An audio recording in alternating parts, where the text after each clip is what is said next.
Bienvenue sur Sauce Digital, le podcast qui part à la rencontre des expertes et des experts du digital dans la Caraïbe and beyond. Le but de ce podcast est de t'aider à monter en compétences, rendre ton entreprise plus visible et être au courant des dernières pratiques dans le digital. Que tu sois novice ou expert en la matière, ce podcast va devenir ton meilleur allié dans ta stratégie de croissance. Je suis Charlotte, consultante en marketing de contenu, et je suis super contente de te retrouver aujourd'hui, encore. Parce que du coup, ce qui fait un bon podcast, c'est quand même sa durée dans le temps. Et on est déjà au 4e épisode. Après avoir abordé les indispensables pour lancer son site internet, Instagram et les bases de l'automatisation, on s'attaque au growth marketing avec Julien, growth marketer. Hello Julien. Hello Charlotte, bonjour à tous les auditeurs de Sauce Digital. Hey, tu veux nous en dire un peu plus sur ton parcours ? Bien sûr. Alors moi c'est Julien, j'ai commencé mes études avec de la communication. Puis, au fur et à mesure, en traînant sur Internet, j'ai découvert une discipline qui s'appelait le design thinking. Et peu de temps après ça, je suis tombé sur le contenu de The Family avec le très aujourd'hui décrié Oussama Ammar. Mais n'empêche qu'à l'époque, ça a fait voir dans ma tête. Et petit à petit, j'ai commencé à me former sur Internet et tout. Et j'ai fini par effectuer un premier stage en start-up et tout, ça s'est très bien passé. Sauf que au même moment, je voyais un peu, tout en étant à Paris, je suivais un peu ce qui se passait au pays et j'ai vu arriver les premières entreprises sur Instagram, sur Facebook, les premières start-up avec Carter, Paroka. Et je me suis dit, il y a un momentum et s'il faut rentrer au pays, c'est maintenant. Donc du coup, j'ai pris mes clics et mes claques, j'ai pris mon billet d'avion, je suis rentré et j'ai atterri au Spot Coworking où j'ai retrouvé une communauté d'entrepreneurs et j'ai aussi surtout rencontré Mathieu Party, à qui je fais un coucou d'ailleurs. Et avec lui, j'ai commencé à travailler, ça a été un peu mon mentor.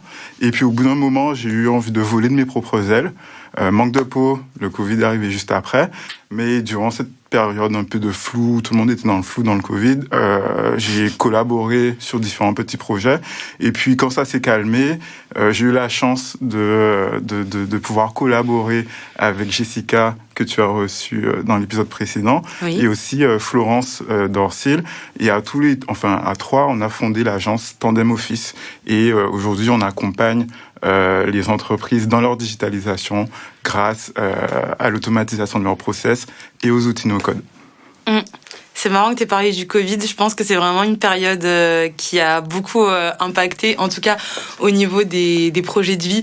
Enfin, je sais que de mon côté aussi, je me voyais plus rester en France. En fait, j'avais envie de faire un truc qui avait du sens, avec des gens qui me ressemblent et dans un environnement qui me plaît toute l'année, pas que l'été. Parce que Marseille, c'était cool.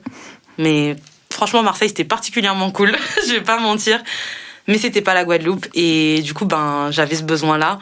Et j'ai l'impression qu'il y a quelque chose vraiment qui s'est passé à cette période où il y a beaucoup de gens en fait qui ont décidé d'entreprendre des projets qui leur ressemblent parce qu'en fait on n'avait plus le choix. Ouais, c'est ça. Je pense que quand tout était à l'arrêt, ça a favorisé les phases d'introspection. Exactement. Et du coup, les gens se sont peut-être plus connectés à leurs vraies envies, ce qu'ils avaient vraiment envie de faire. Ouais. Ce qui fait que oui, il y en a plein qui ont laissé leur job pour partir sur des projets perso qui leur tenaient à cœur et comme tu l'as dit, qui faisaient sens pour eux. C'est ça. Et tu as aussi mentionné le design thinking. Alors, petite anecdote, je suis sûre qu'elle va nous écouter. En plus, j'ai une pote qui en a fait. Et on était à la même université en Angleterre, okay. À Newcastle. Et j'ai mis des mois à comprendre ce qu'elle faisait. Et du coup, design thinking, ça me fait toujours penser à un truc un peu opaque que je comprends pas trop. Ok, c'est normal. Ouais. Et du coup, tu peux nous expliquer un petit peu en quoi ça consiste. En fait, je vais essayer de vulgariser au max. En fait, le design thinking, c'est une méthodologie de création de solutions. Donc, par contraste avec les méthodes de création classiques, on va partir du problème pour réfléchir à une solution et construire une solution finie à un utilisateur. Là, l'idée en design thinking, ça va être d'incorporer l'utilisateur, la cible, dans le process de création. Donc, on va d'abord définir un problème, à partir duquel on va émettre des hypothèses et sur lequel on va s'appuyer pour élaborer un premier prototype. Ouais. Et c'est à partir de là qu'on va faire rentrer l'utilisateur pour lui donner, avoir du feedback sur ce premier prototype. Et à partir de là, va commencer une phase de co-construction avec l'utilisateur final jusqu'à aboutir à un produit fini. Et l'avantage de cette méthodologie-là, c'est qu'elle permet d'être sûr de construire un produit qui est utile et qui sert et qui résout le problème de l'utilisateur cible. Ok. Très clair. Ce que je trouve intéressant aussi dans ta façon, en fait, dans ton parcours et comment est-ce que tu as découvert le contenu, c'est que j'ai vraiment l'impression que tu as passé du temps, en fait, à consommer du contenu et sur les plateformes avant de te lancer dans la création. Et je pense que c'est essentiel, en fait, pour comprendre les codes et les usages avant de se lancer. Clairement, aujourd'hui, sur Internet, il y a toutes les informations qu'on veut. Enfin, je pense qu'on ne se rend même pas compte de toute la profusion d'informations qu'il y a disponible sur Internet. Et en même temps, il y a cette profusion d'informations peut perdre. Donc, moi, ce que j'ai fait, c'est que j'ai eu vraiment, avec le recul, j'ai vraiment eu l'impression de tirer un fil petit à petit qui m'a fait découvrir différents créateurs de contenu, différents types de contenu aussi. J'ai beaucoup consommé de vidéos YouTube. Aujourd'hui, je consomme beaucoup de podcasts comme le tien qui permettent de vulgariser certains secteurs, de monter en compétence, d'avoir le partage d'expériences d'experts dans certains domaines. Et c'était très enrichissant pour moi. Même si à côté, il faut bien aussi pouvoir faire ses propres expériences, parce que rester dans la théorie, c'est bien, mais pratiquer, c'est toujours mieux. Ouais. Je le dis souvent, c'est confronter son offre au marché. En fait, c'est la meilleure chose qu'on peut faire pour avancer rapidement. Et il y a un autre point hyper important que tu as mentionné, c'est le mentorat. Avec le podcast, je suis amenée à rencontrer de plus en plus de personnes et je me rends compte que c'est hyper important d'être bien entouré. Ça fait toute la différence quand on se lance dans un projet. Et du coup, le fait que tu te sois connecté avec Mathieu au spot en arrivant, qui est une personne qui avait un petit peu plus la connaissance du marché que toi, c'est super cool. Ouais, c'était hyper intéressant, surtout qu'au final, la connexion s'est faite facilement. Avec le recul, je me rends compte qu'on s'était déjà croisés sur Paris, parce qu'il avait organisé des événements sur Paris. Et finalement, en arrivant en Guadeloupe, on avait un pote en commun qui nous a introduits l'un à l'autre. Moi, j'étais parti en mode vas-y, je suis chaud pour la guerre, je vais apprendre, je veux juste faire des trucs pour découvrir. Et c'est vrai que lui, il avait déjà commencé à avoir un peu de notoriété, il avait déjà aussi une équipe. Et c'est vrai qu'avec eux, j'ai pu vraiment découvrir l'écosystème entrepreneurial local, découvrir les différents acteurs, mais aussi les process liés à l'entrepreneuriat. Et voilà, donc après peut-être 1 an et demi à travailler ensemble, au bout d'un moment, j'ai eu envie de faire les choses à ma manière. Je lui en ai parlé, ça s'est très bien passé. Et voilà, c'était aussi pour moi une manière de sortir de ma zone de confort, parce que c'était quand même lui qui avait le lead, c'était lui qui était souvent en front, et moi je sentais qu'il me manquait cette partie où tu mouilles un peu plus le maillot, quoi. Donc voilà, c'est pour ça que j'ai décidé de faire mon chemin. Ok, ça marche. Et pour ceux qui ont la ref, on remercie NASA. Parce que quand t'as dit mouiller le maillot, j'ai forcément mouiller le maillot émaillé, quoi. Voilà, c'est ça. Du coup, est-ce que tu peux nous en dire un peu plus sur ton quotidien en tant que growth marketer et la valeur que tu délivres à tes clients? Ok. Je dirais que mon quotidien peut être réparti en 2-3 grosses phases. Alors, il y a toute une activité, toute une partie de mon activité qui est liée à ce que je vais appeler de la création de contenu. Et quand je dis création de contenu, c'est vraiment au sens très large. Ça peut être la rédaction de mails, de conversion, ça peut être la rédaction de posts liés sur différents formats pour différents canaux d'acquisition, et aussi la petite touche graphique qui va bien en général pour illustrer les textes et notamment les posts sur les réseaux sociaux. Après, il y a une partie, on va dire, un peu plus technique, où là, je serais plus dans la définition de process, la configuration d'outils digitaux, la création de landing page, séquences de mails automatisées, et parfois des choses un peu plus poussées comme du scrapping. Et j'ai dit un gros mot là, je crois.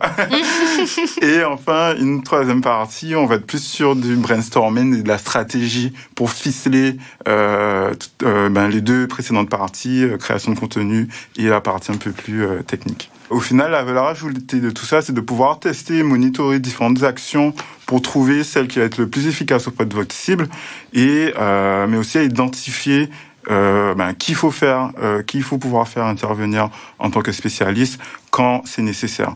Donc j'ai un peu ce côté couteau suisse ou one man army, mais l'idée c'est de pouvoir couvrir autant de sujets que possible pour tester différentes choses et voir ce qui marche vraiment par rapport à votre business.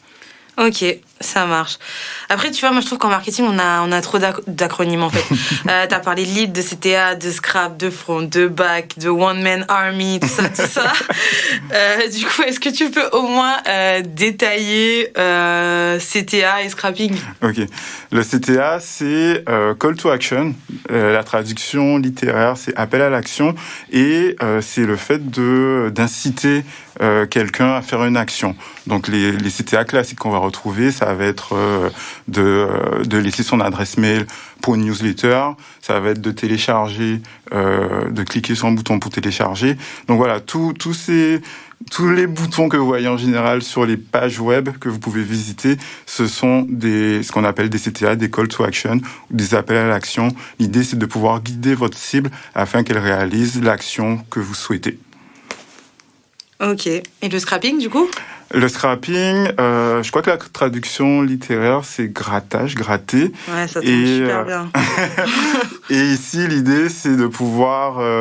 ça t'est déjà arrivé de te rendre sur un site et de copier-coller l'adresse mail pour la recoller sur ton mail ou quelque chose comme ça? Bien sûr, j'ai été commerciale, j'ai fait la chasse aux adresses mail. En plus. Et justement, ouais, c'est comme ça que j'ai entendu parler du scrapping. Et je trouve que gratter, ça correspond très bien comme traduction, puisque bon, on voit tout ce que c'est un peu un gratteur. Ouais. Le mec qui récolte à chaque coin. Donc effectivement, le scrapping va nous permettre d'automatiser, de créer un petit robot pour automatiser une action. Ici, en général, en gros, c'est souvent récupérer des adresses mail, des numéros de téléphone ou des informations autres. Donc voilà, principalement le scrapping, c'est le fait de pouvoir récolter des infos de manière automatisée. Ok, très clair. Et du coup, qu'est-ce qui t'a poussé à te former en growth marketing ? Je dirais que c'est la recherche de cohérence et d'alignement dans les actions que je peux faire dans le cadre professionnel. Pour rien te cacher, j'étais très déçu de mes premières expériences pro, notamment en communication et marketing. Déjà, de manière générale, le marketing et la communication sont confondus, et en plus, ça se résumait à faire de la promo en mode marketing, vendeur de tapis. Et c'est-à-dire voilà, c'est le marketing abusif où on vous appelle, on vous envoie des tonnes de mails pour vous proposer quelque chose qui ne vous intéresse même pas en fait. Et au final, c'est plus désagréable qu'autre chose. Tu parles de la tonne de prospectus qu'on reçoit par exemple, toutes les semaines. Par exemple. Et pour le côté communication, les expériences que j'ai pu avoir, c'était de la communication très top-down. En gros, t'as un head management qui communique auprès d'une cible donnée, mais qui, de l'autre côté, n'écoute pas forcément le feedback de cette cible. Donc, voilà, j'ai été un peu déçu par tout ça. Et dans le growth, j'ai vraiment retrouvé cet aspect de prise en compte du feedback. Tu te souviens tout à l'heure quand je te parlais du design thinking, ouais, où on va se nourrir de l'utilisateur, mais en growth de la cible, en growth c'est exactement pareil. On va aller chercher un feedback de notre cible pour adapter au mieux son message, son produit et tout ce qu'il faut. Ok. Et ensuite, il y avait aussi une notion de transversalité. Souvent, dans les services d'une entreprise, les services fonctionnent en silo. Je sais pas moi, le service commercial ne communique pas avec le marketing. Ça, c'est un grand classique. C'est un grand classique. Ouais, de base, le marketing ne communique pas avec le service client. Et moi, ce que j'aime dans l'approche growth, c'est que on a une approche transversale. Pourquoi ? Parce que le growth a besoin des informations, des commerciaux, du support client et bien sûr du marketing pour toujours aller rechercher la mise en place d'actions les plus pertinentes possibles. Ouais, je vois. Ok. Et du coup, pourquoi les commerciaux et le service client ? C'est parce qu'ils collectent de l'information ? Exactement. En général, moi, quand j'ai un client qui m'approche et qui me dit qu'il a des commerciaux, je frotte mes mains parce que j'estime que les commerciaux, ce sont eux qui sont le plus en contact avec les clients. De l'autre côté, il y a aussi le service client. Là, c'est un peu plus dur parce qu'ils se prennent souvent les plaintes des clients, mais c'est tout aussi... C'est trop bien. Ouais, en marketing, en tout cas. Ouais, voilà. Ça reste toujours de la matière, c'est toujours enrichissant parce que ça permet de pointer du doigt les faiblesses, soit du produit, soit du process. Et dans ce cas-là, on peut aller combler les trous en proposant des solutions sur les problèmes les plus récurrents qui sont remontés par le service client, par exemple. Cool. Du coup, est-ce qu'il y a autre chose qui t'a poussé à te former dans le growth marketing ? Le growth aussi, en tant que discipline, je trouvais que c'est quelque chose qui matchait beaucoup avec moi parce qu'il faut être curieux. Il faut être curieux de comprendre comment le service commercial fonctionne, comment le service client fonctionne, mais il faut aussi pouvoir collaborer avec d'autres spécialistes, voire monter en compétence sur certains sujets. Et du coup, ça a répondu à mon besoin de curiosité, de comprendre comment marchait le SEO, le SIA, le référencement payant, le référencement naturel, de comprendre comment un commercial structure son process de vente, de comprendre comment un graphiste peut créer des designs et aussi de comprendre comment on crée un site internet. Donc tout ça fait que ce côté multi-skills, multi-compétences me permet d'avoir ce qu'on appelle un arbre de compétences en T, donc avec un ensemble de compétences maîtrisées à peu près au même niveau, ouais. et donc alignées à l'horizontale, mais avec une spécialité qui monte à la verticale. Et du coup, moi, ma spécialité, ça reste quand même la stratégie, parce que j'aime bien ficeler les choses, bien anticiper les différentes actions qui vont être mises en place. Ok, très clair.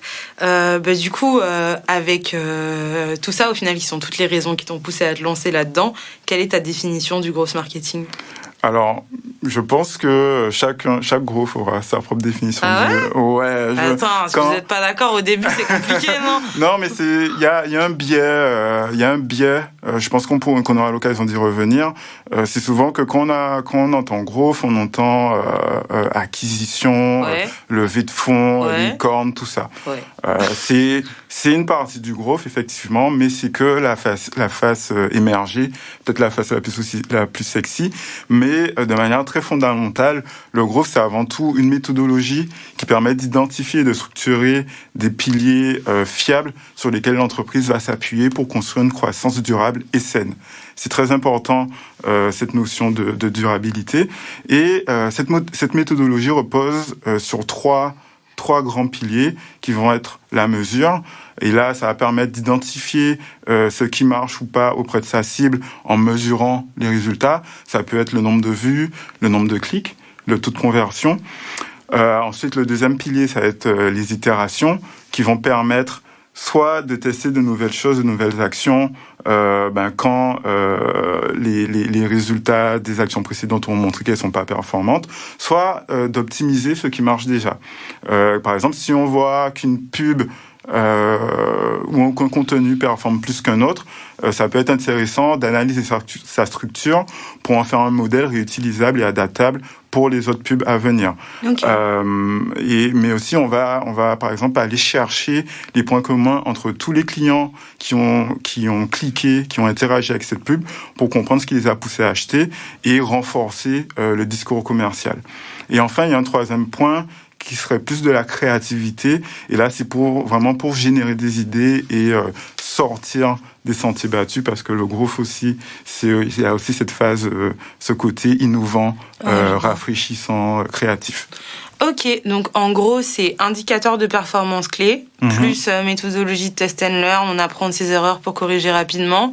Et enfin, utiliser ses conclusions et les données pour rester singulier et donc pertinent sur son marché, tout simplement. Exactement. Et une fois qu'on a compris les interactions entre ces trois piliers, on va pouvoir la déployer au sein de différentes phases du framework ARRR, 2A2R. AR. Pourquoi AR? Un premier A pour acquisition, un deuxième A pour activation, le premier R pour revenu, le deuxième R pour rétention et enfin le troisième pour referral qui est la fidélisation. Voilà, la recommandation.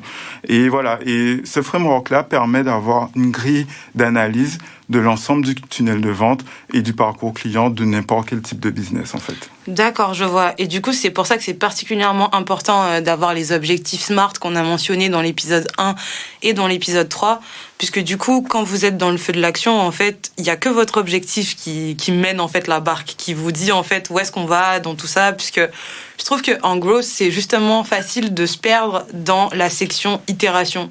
C'est-à-dire de se dire, en fait, c'est pas hyper facile d'analyser ce qui a marché ou pas. Et ce qui va permettre de faciliter cette étape, ça va vraiment être vos objectifs. Exactement. Et du coup, pour en revenir sur ce fameux framework AR, du coup, j'aimerais parler du youtubeur Yann Leonardi. Donc, tout comme toi, YouTube, c'est ma télé. Donc, je regarde pratiquement que YouTube. Et Yann, justement, utilise ce framework pour analyser les stratégies de contenu de vos créateurs préférés. Je sais qu'il a notamment fait la stratégie de JP Fanguin, donc celui qui dit la question est vite répondue, et c'était super intéressant. Donc voilà, c'est une autre façon d'en apprendre un petit peu plus sur le marketing. Il a aussi analysé la carrière de Booba à travers le framework AR, et c'est hyper intéressant de voir que ce framework, on peut l'utiliser pour analyser n'importe quelle typologie de business. Exactement. Et du coup, en parlant de définition, quelle est la différence entre growth marketing et growth hacking ? Alors, growth hacking, effectivement, ça a été le premier terme qui a été utilisé par les Américains quand ils ont un peu mis à plat la méthodologie. Sauf que le hacking, ça s'apparente plus à du bidouillage, à des astuces.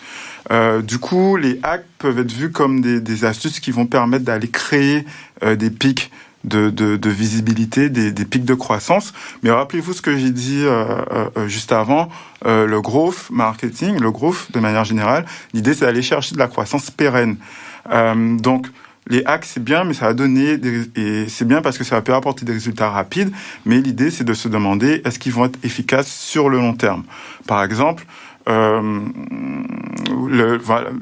hack le plus, entre guillemets, accessible, ça va être, par exemple, un partenariat avec un influenceur. Donc, si vous faites un partenariat avec un influenceur, vous aurez au moins beaucoup de visibilité, peut-être des retombées, des ventes qui vont suivre, mais l'idée, c'est, par rapport au growth marketing, c'est d'aller se demander qu'est-ce qui va se passer après qu'on ait mis en place ce hack de croissance sous la forme d'un partenariat. Qu'est-ce qui va se passer après? Est-ce que c'est pas possible d'aller récupérer les clients qui ont acheté pour ensuite les fidéliser? Et même ceux qui n'ont pas acheté, peut-être que ça peut être intéressant de les récupérer, soit pour les diriger vers un autre produit, ou avoir justement du feedback en allant les interroger pour leur demander qu'est-ce qui ne leur a pas plu dans le produit, qu'est-ce qu'ils aimeraient voir comme produit, et encore une fois apprendre un peu plus de sa cible pour mieux optimiser, mieux adapter sa stratégie. Ok, très clair. Alors, petit cas pratique, imaginons que je suis une newbie, je m'y connais absolument pas en growth. Je sais vite fait qu'il y a un rapport avec les emails, mais sans plus. Est-ce que tu peux me donner un aperçu du process que tu mets en place pour répondre à mes besoins? Alors du coup, ça dépend de ce que tu veux faire. Vous êtes tous les mêmes. À chaque fois que je pose la question, on me dit ça dépend. Mais c'est vrai. Enfin, les marketeurs n'ont pas la science infuse. Ils savent très bien que Même si on peut avoir l'impression d'être des gourous qui parlent dans un jargon incompréhensible, on garde quand même les pieds sur terre et on sait que chaque business a sa propre stratégie marketing. Du coup, c'est pour ça que souvent, on va répondre par ça dépend. Mais bon, par rapport au cas que tu me proposes, on va dire que tu veux faire de l'acquisition client. Donc, on va plutôt parler de prospection par mail, cold emailing. Donc, pour ça, je vois 6 étapes. La première étape, c'est de pouvoir définir son client idéal. C'est-à-dire, par exemple, disons que tu es un centre de formation, ton client, c'est qui? Est-ce que c'est un manager? Est-ce que c'est un chef d'entreprise? Est-ce que c'est un opérationnel? Et ensuite, l'idée, c'est aussi d'avoir un profil un peu psychologique. C'est-à-dire que, si je reprends l'exemple du centre de formation, est-ce que tu vas vendre des formations parce que elles sont certifiées Calliope et que tu peux financer avec ton CPF, ou est-ce que tu vas mettre en avant le fait que si on prend une de tes formations, c'est l'opportunité pour toi d'assurer ta position au sein de ton entreprise, de progresser au sein de ton entreprise, ou peut-être d'augmenter ta valeur sur le marché du travail.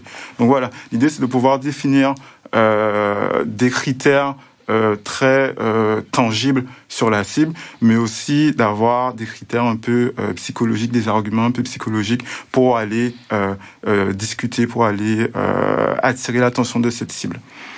Ensuite, une fois qu'on a fait ça, on va, en s'appuyant sur notre client idéal, on va pouvoir commencer à modéliser le tunnel de conversion, le tunnel de vente. C'est-à-dire définir tout le parcours qu'on veut que la cible emprunte et ainsi que les différents call to action, les différents appels à l'action. Ça peut être de la prise de rendez-vous, la visite d'une page vente ou l'inscription à un webinaire, par exemple.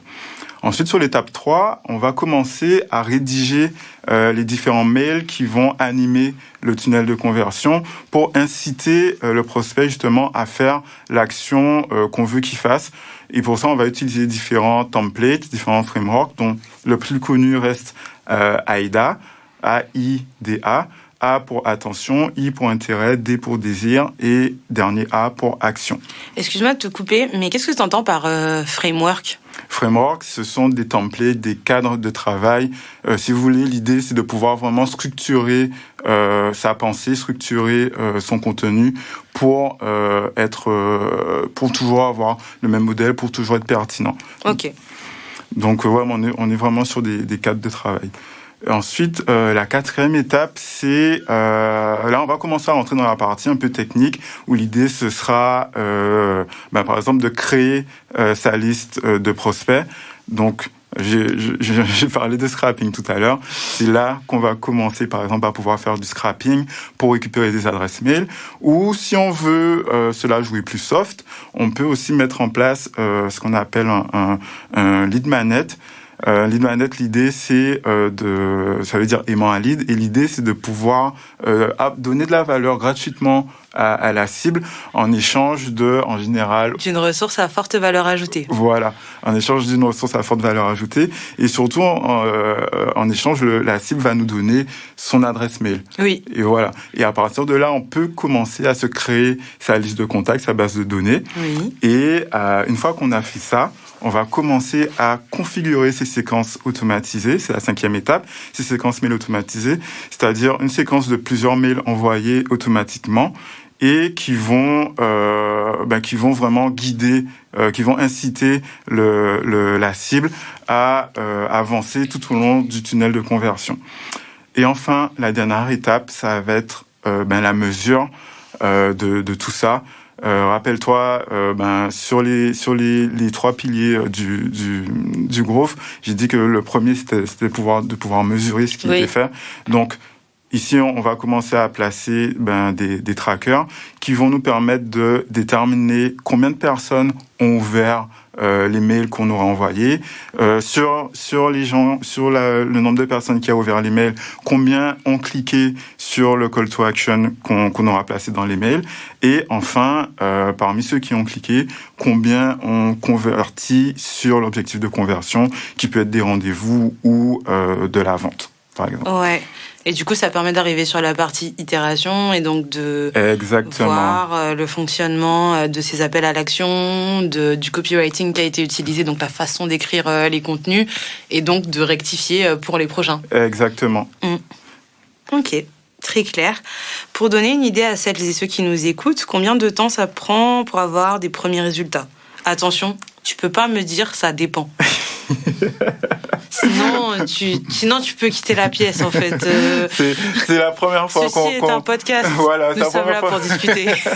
C'est la première fois qu'on met un podcast avec un handicap.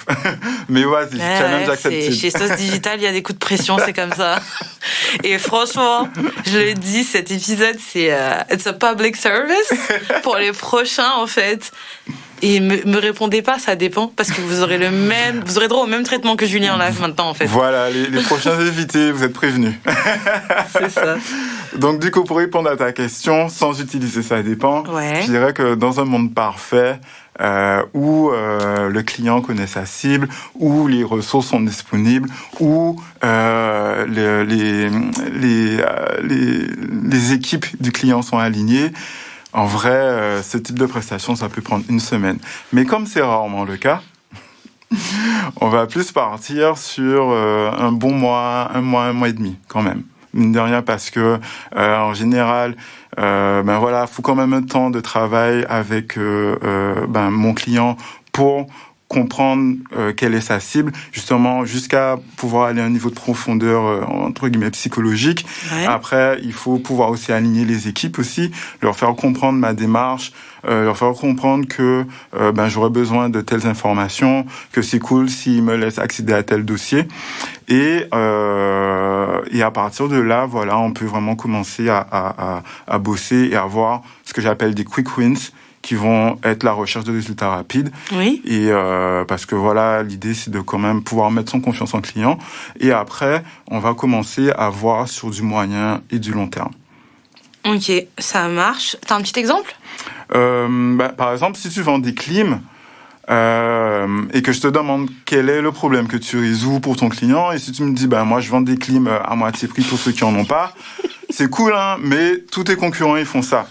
Moi, je vais te répondre, si tu vends des clims, c'est peut-être pour que tes clients se sentent bien dans leur maison, se sentent en confort dans leur maison, qui est une forme, qui sont pour des gens qui sont à la recherche de bien-être et qui cherchent aussi la paix contre les moustiques. Très important. Donc voilà.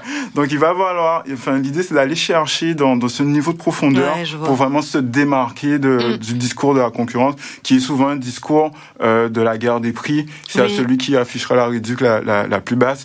C'est intéressant, c'est un trigger très puissant, mais en termes de rentabilité, voilà quoi, où est-ce qu'on en est ? Ouais, et puis je sais pas ce que t'en penses, mais je trouve qu'en tout cas, par rapport à notre région et au marché local, la problématique, elle vient souvent à la suite de feedback négatifs. C'est-à-dire, on va faire appel à toi en marketing pour résoudre cette problématique qui est une problématique d'image, en fait. Mm-hmm. Et du coup, il y a un peu ce côté, il faut que vous nous aidiez à passer à autre chose. Et je trouve qu'à ce moment-là, ça peut être un peu difficile de plonger dans les raisons, justement, de ces plaintes. Parce qu'au final, si on les comprend pas, les actions pour les mettre en place, ce sera comme des pansements, en fait. Ouais, exactement. L'idée, c'est si vous avez mal aux pieds, peut-être que je sais pas moi, si vous avez mal aux pieds, c'est peut-être pas à cause du gravier sur lequel vous marchez tous les jours, mais c'est peut-être parce que vous êtes mal assis dans votre bureau, sur le siège de votre bureau. Voilà, l'idée c'est vraiment d'aller un peu plus en profondeur, certes en essayant d'apporter des résultats rapides, mais faut pouvoir aller traiter le problème à la source. Et chose importante, c'est que on a souvent tendance à voir les critiques comme quelque chose de négatif et à les mettre sur le côté, à ne pas les prendre en compte. Or, pour moi, c'est l'opportunité justement de s'améliorer, d'optimiser ce qu'on fait et au final de se démarquer de la concurrence. C'est tout Exactement. Bête. En Guadeloupe, on dit souvent que le service client est pas ouf. Le niveau de service client est très bas. Donc vous imaginez si vous faites ne serait-ce qu'un effort pour assurer un service client de qualité, à quel point vous vous démarquerez, vous sortirez du lot. C'est tout bête, mais ça vaut le coup de le faire. Ouais, t'as raison. Et j'en profite du coup pour mentionner le post que j'ai partagé sur l'Instagram samedi. 3 conseils pour retravailler sa stratégie marketing. Vous pouvez aller jeter un coup d'œil si vous voulez. Et comme vous pourrez le voir, l'analyse de la cible est super importante. En fait, tout part de là. Donc, il faut vraiment passer du temps à comprendre votre cible, toutes ces frustrations, toutes les raisons pour lesquelles ils ont du mal avec vous, autant que toutes les raisons pour lesquelles ils vous aiment. Donc, on va passer à la prochaine question sur le profil de tes clients. Ils sont plutôt en France ou en Guadeloupe? Tu poses de vraies questions, Charles. Mes clients, oui, ils sont aux Antilles principalement, tous. Mais j'avoue que je commence aussi à zioter du côté du Canada et de la France, évidemment. Okay. Mais le Canada, parce que récemment, avec Florence et Jessica, on a eu l'opportunité d'aller au Canada, d'avoir un premier contact avec l'écosystème local. Et il y a des choses intéressantes à faire là-bas, donc voilà. Ouais, et puis c'est à côté. Ouais. Tu trouves qu'il y a une différence entre les 2 marchés? Entre les 3 marchés pour le coup? Ouais. Clairement, la différence avec la France, c'est le niveau de maturité. Je pense que tous les acteurs du digital le diront. Principalement Oui. Ah, vous n'êtes pas tous d'accord là-dessus. Ah ouais? Bah ouais, puisque c'est une question que je pose à tous les invités. Et du coup, sur le niveau de maturité, en fait, tout le monde n'est pas forcément d'accord, puisque par rapport à notre territoire et le fait que ce soit une île, on a des problématiques qui sont différentes, en fait. Donc, est-ce que du coup, cette problématique de maturité, on va vraiment la rattraper par rapport à l'Hexagone?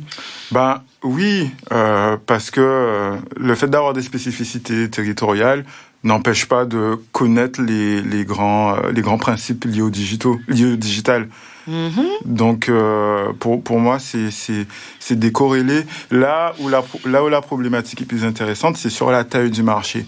Par exemple, il y a un principe de base en growth qu'on n'arrête pas de répéter, c'est de commencer par la niche.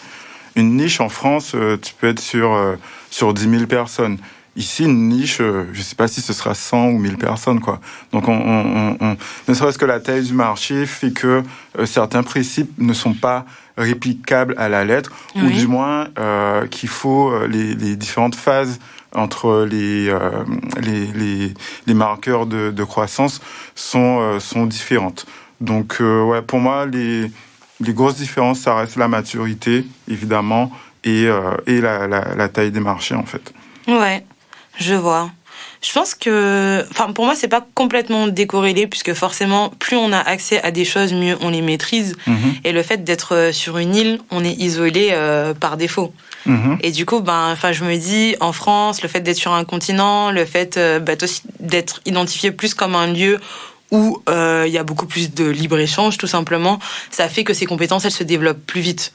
Et donc, du coup, pour moi, il y a quand même un petit rapport. Okay. Mais par rapport à comment est-ce que cette compétence en particulier, donc le growth hacking, va se développer dans la Caraïbe, je pense que ça peut donner un résultat hyper intéressant et comparable nulle part ailleurs, en fait. Ouais, parce ça. que je le vois, en fait, ne serait-ce que par rapport à l'alignement sales marketing, c'est une problématique qui, sur le marché européen, est historique. On est sur comment optimiser l'efficacité de ces 2 équipes, parce que le futur de l'entreprise en dépend. Alors qu'en Guadeloupe, en tout cas, on est encore sur la version traditionnelle des entreprises où il y a une batterie de commerciaux et il y a une personne, c'est souvent une meuf d'ailleurs, à la com.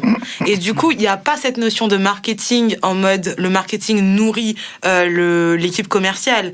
Le marketing, qui en vrai est la com, et le service commercial sont complètement décorrélés. Donc je me dis, tu vois, dans cette configuration, il y a un truc qui peut se passer. Je sais pas ce qui va se passer, mais je pense que ça va être épique, tu vois. L'avenir nous le dira. Je comprends ce que tu veux dire. Ouais. Mais ouais, effectivement, on est encore. C'est clair que les choses bougent actuellement. Mais je trouve, en tout cas, à mon niveau de lecture, je pense qu'il est encore trop tôt pour dire exactement ce qui va se passer. Mais c'est clair qu'on aura des spécificités liées à nos marchés, ça. En fait. Ok. Du coup, on va passer aux choses à éviter. Quels sont les a priori ou éléments à éviter quand il s'agit du growth marketing ? Alors, comme je le disais tout à l'heure, quand on parle de growth, on pense à croissance rapide, levée de fonds, licorne et compagnie. Le growth, c'est pas une technique magique qui va répondre à tous les problèmes d'une entreprise et qui va la propulser de la petite TPE de la région à une multinationale. Le growth commence déjà quand il y a un product market fit. Product market fit, c'est quoi ? C'est quand le produit correspond parfaitement à la demande, à la problématique d'un marché. Donc, j'ai envie de dire, pas de product market fit, pas de growth, pas de bras, pas de chocolat. Pas mal. Ok, Omar, on a compris. Que de références à la pop culture dans cet épisode. D'ailleurs, sur cette note, selon le site de statistiques en temps réel Planétoscope, tu connais Planétoscope ? Non, mais je vais découvrir. Ok, c'est un site en fait, comme je l'ai dit, de statistiques en ligne. Okay. Une personne qui habite en France reçoit 39 emails par jour en moyenne. Ça fait quand même beaucoup. Exact. Quels sont tes conseils pour envoyer des emails qui sortent du lot ? Ce serait quoi mes conseils ? Ce serait, pour moi, c'est le copywriting. Le copywriting qui est l'art d'écrire pour convaincre. L'idée, c'est de ne pas faire uniquement des belles phrases, mais d'utiliser les mots qui vont montrer au prospect qu'on est en empathie avec lui, qu'on s'adresse à lui de manière personnalisée et qu'on le connaît. Aujourd'hui, l'élément le plus porteur en termes d'avantages concurrentiels, ça reste la personnalisation des messages qu'on adresse à ces différentes cibles. Et c'est parce qu'on le connaît, parce qu'on arrive à personnaliser la manière dont on s'adresse à lui, qu'on va pouvoir le mettre en confiance et qu'on va ensuite pouvoir lui proposer le produit parce que on lui a fait comprendre qu'on connaît ses problématiques, qu'on connaît ses problèmes, ses réflexions et que pour résoudre l'ensemble de ces différents problèmes, on lui propose notre produit. Ok. Très clair.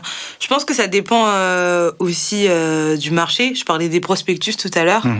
Je pense qu'en fait, sur certains marchés comme la Guadeloupe, par exemple, où l'emailing commence à s'installer, il y a encore beaucoup d'opportunités, en fait. Puisqu'on va plus se dire, du coup, aujourd'hui, que la plupart des informations que tu trouves, tu les reçois à travers ces prospectus. Et en fait, j'ai remarqué cette différence par rapport à une entreprise en particulier, c'est Centracor. Moi, j'adore Centracor. Je suis à Centracor au moins une fois par semaine. J'aime trop la déco à Centracor.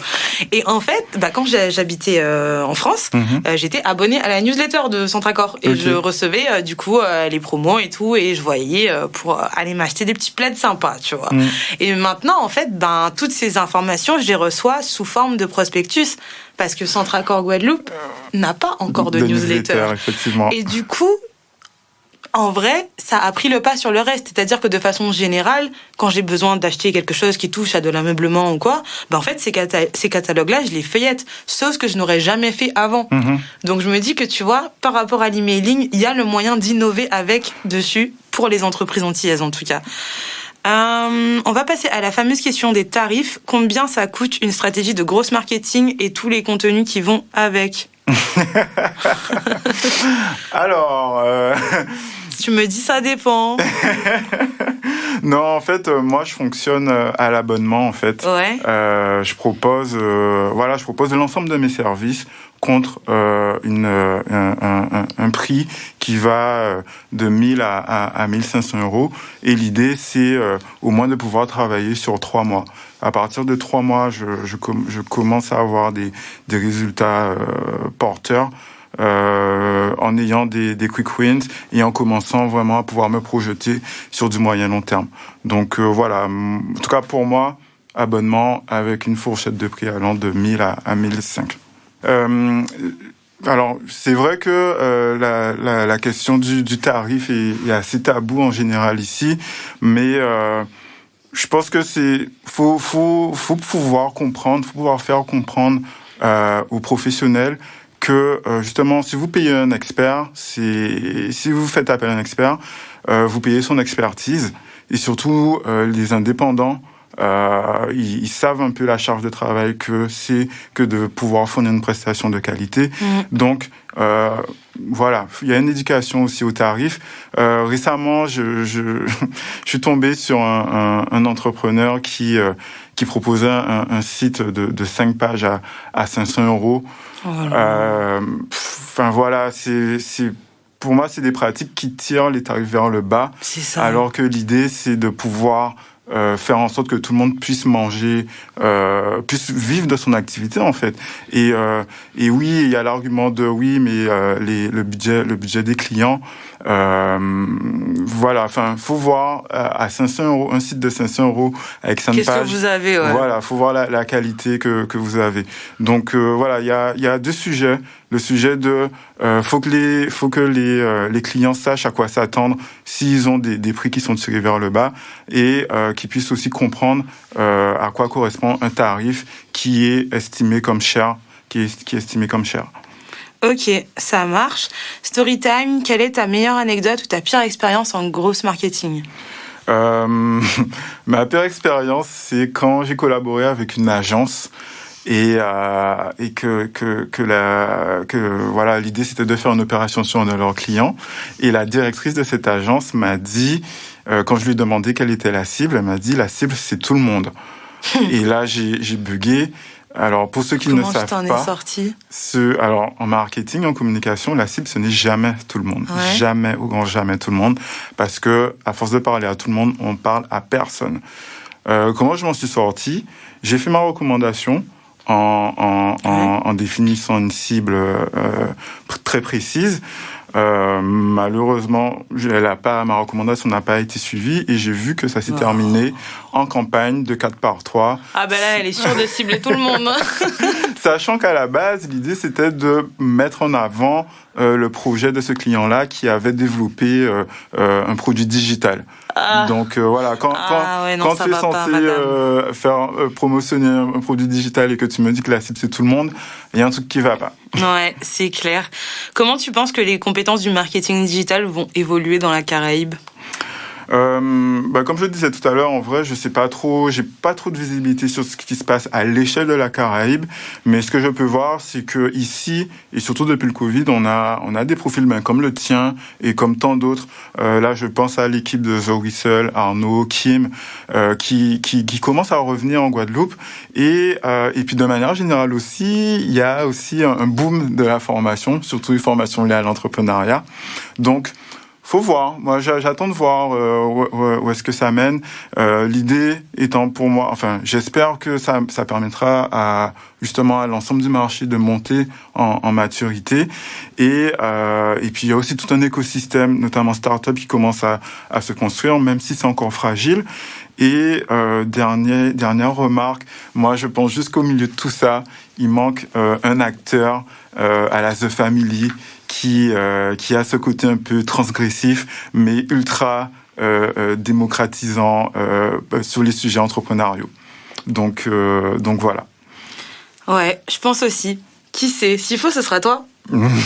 J'espère pouvoir y contribuer à apporter ma petite brique à cet édifice. D'accord. Du coup, l'épisode touche à sa fin. On a dit énormément de choses. Donc, petit récapitulatif comme d'habitude avant de se quitter. Le growth marketing est une méthodologie qui permet d'identifier et de structurer des piliers sur lesquels l'entreprise va s'appuyer pour construire une croissance durable et saine. Exactement. C'est complètement différent du growth hacking qui permet d'avoir des pics de visibilité grâce à des hacks, entre guillemets, comme un partenariat avec un influenceur qui fonctionne, certes, mais sur une durée plutôt courte. Tout comme pour l'automatisation, les processus sont hyper importants en growth. La méthodologie se distingue par 3 étapes à répéter rapidement pour atteindre ton objectif. La première, mesurer pour identifier ce qui marche ou pas auprès de ta cible. Ensuite, les itérations pour tester de nouvelles actions ou optimiser l'existant. Et enfin, la créativité pour générer des idées et penser ton objectif différemment. Pour réussir, il faudra passer du temps à analyser ta cible et éviter de cibler la terre entière.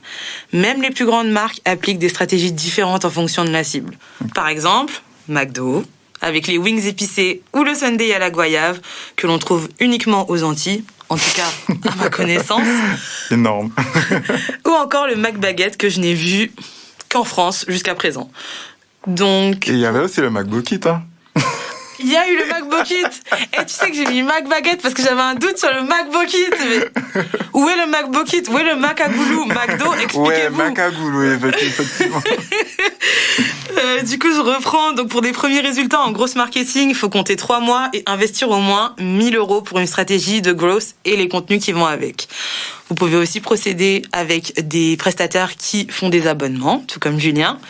Et c'est tout pour aujourd'hui. Merci d'avoir accepté cette invitation. Où est-ce qu'on peut te retrouver? Alors, on peut me retrouver sur LinkedIn, Danat Julien, et sur Instagram, au hashtag, sur Junidé-18 marketing.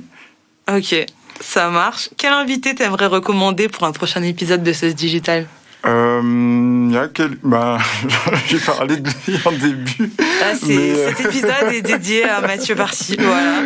On l'a dit. Ouais, donc il y a lui parce qu'effectivement, je trouve qu'il a un parcours assez ouf, mais on l'entend très peu. Donc oui, j'ai envie qu'il prenne la parole et qu'il puisse faire un peu son retour d'expérience. Ok. Et j'ai aussi parlé d'eux, c'est l'équipe de The Whistle, parce que je trouve qu'ils font un bon travail, vraiment orienté vers la Caraïbe. Et il y a très peu d'équipes, je vois très peu d'autres acteurs comme ça.